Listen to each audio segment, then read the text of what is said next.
샬롬, 좋은 아침입니다. 오늘도 우리에게 생명 주신 분은 하나님이십니다.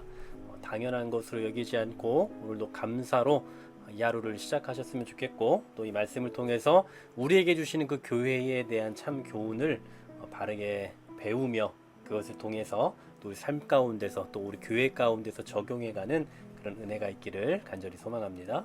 자, 이제 우리는 드디어 이 고린도후서의 마지막 장에 들어왔습니다. 어제 우리가 좀 약간 죄에 대한 문제, 교회에서 어떤 죄에 대한 문제를 좀 다뤄봤는데요. 어쩌면 오늘 본문도 좀 그에 이어서 계속되는 그런 말씀이 아닐까 싶습니다. 어제도 우리가 봤습니다만 사도 바울은 세 번째 다시 방문할 것에 대해서 이야기를 하는데, 오늘도 마찬가지입니다. 1절에 보시면 내가 이제 세 번째 너희에게 가리니 라고 말하고 있죠. 그러면서 하는 얘기가 뭡니까? 두세 증인의 입으로 말마다 확정하겠다라고 이야기해요. 두세 증인. 그 당시에 이 증인은 우리가 신명기에도 이제 잘 나와 있습니다만 세 명의 입으로 확증을 한다라는 그런 표현이 있거든요. 그러니까 어떤 일에 대한 증거 혹은 증인으로 세 명 이상을 이렇게 꼭 꼽는다 이 얘기입니다. 그런데 지금 여기서 두세 증인의 입으로 말마다 확정을 한다. 이건 무슨 얘기냐면 어제 우리가 이 죄에 대한 이야기를 좀 생각해 보지 않았습니까? 그에 대한 이야기예요. 그러니까 그 죄가 드러나면 처벌을 하겠다 이 얘기입니다. 근데 어떻게 드러나야 된다고요? 두세 증인의 입으로 나오는 그 말을 통해서 확증을 하겠다. 쉽게 말하면 가만두지 않는다 이 얘기일 거예요. 그 증거가 2절일 것 같은데요. 2절 보십시오. 내가 이미 말하였거니와 지금 떠나 있으나 두 번째 대면했을 때와 같이 전에 죄 지은 자들과 그 남은 모든 사람에게 미리 말하노니 내가 다시 가면 용서하지 아니하니라. 가만두지 않겠다. 징계 조치를 하겠다라는 의미가 담겨 있는 겁니다. 여기서 징계 조치를 한다라는 것은 다른 말로 하면 사도적 권위를 행사하겠다라는 거예요. 어떤 징계를 할지는 알 수 없죠.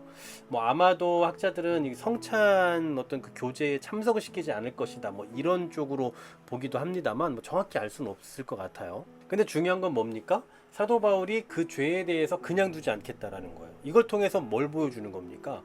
교회는 이런 권세가 존재해야 된다라는 거예요. 죄에 대해서 그냥 덮어놓는 것이 아니라 치리한다는 거죠. 그러니까 교회 안에서는 이 죄가 용납되지 않는 거라고요.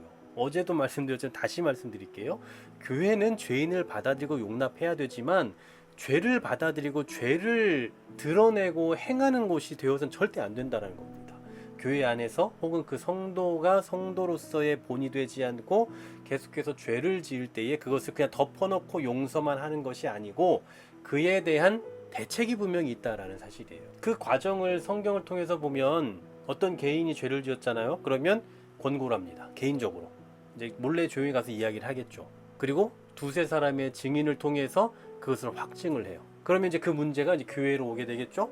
그리고 교회에서 그것이 또 드러나게 되면 이제 이방인처럼 혹은 세리처럼 대하라. 그렇게 말씀을 하고 있어요. 그냥 조금 잘못하면 그냥 이방인처럼 대하고 출교를 시킨다 이게 아니라 거기에 대한 두세 증인의 분명한 확증이 있으면 그렇다면 그냥 두는 것이 아니라 그냥 묵인하고 넘어가는 것이 아니라 그에 대한 치리가 반드시 필요하다. 다시 말해서 사도적인 권세가 교회는 필요하다. 죄에 대해서 용납하고 받아들이는 것이 아니라 죄에 대해서 이러한 사도적 권세를 나타내고 시행해야 될 필요가 있다라는 것을 보여주고 있는 것입니다. 그만큼 교회는 죄와 멀어져야 된다라는 사실이에요. 모든 것을 그냥 교회 안에서는 그냥 은혜로 해 그냥 은혜로 넘어가 안 돼요. 그렇다고 해서 교회 안에서 죄를 드러내고 어떻게든 죄를 나타내서 정죄하고 이러자는 것도 당연히 아니죠. 하지만 교회 안에서 나타나는 그 죄들을 그냥 묵인하고 조용히 덮어놓고 용서만 하고 넘어간다고 해서 될 일이 아니라고요. 왜요? 그렇게 되면 교회의 거룩성이 반드시 훼손될 수밖에 없기 때문입니다. 사도 바울도 이미 어제도 우리가 살펴봤던 본문에서도 그 얘기 아닙니까? 두려워하는 거잖아요. 내가 갔는데 여전히 죄 짓고 있을까봐, 여전히 그 죄를 짓고도 아무렇지 않은 척 하고 있을까봐, 그렇게 되면 나는 필연적으로 너희를 혼내고 너희를 벌할 건데 용서하지 않을 건데, 그렇게 되면 또 관계가 틀어질 거, 이런 게 뭔가 걱정된다, 그 얘기 아니었습니까?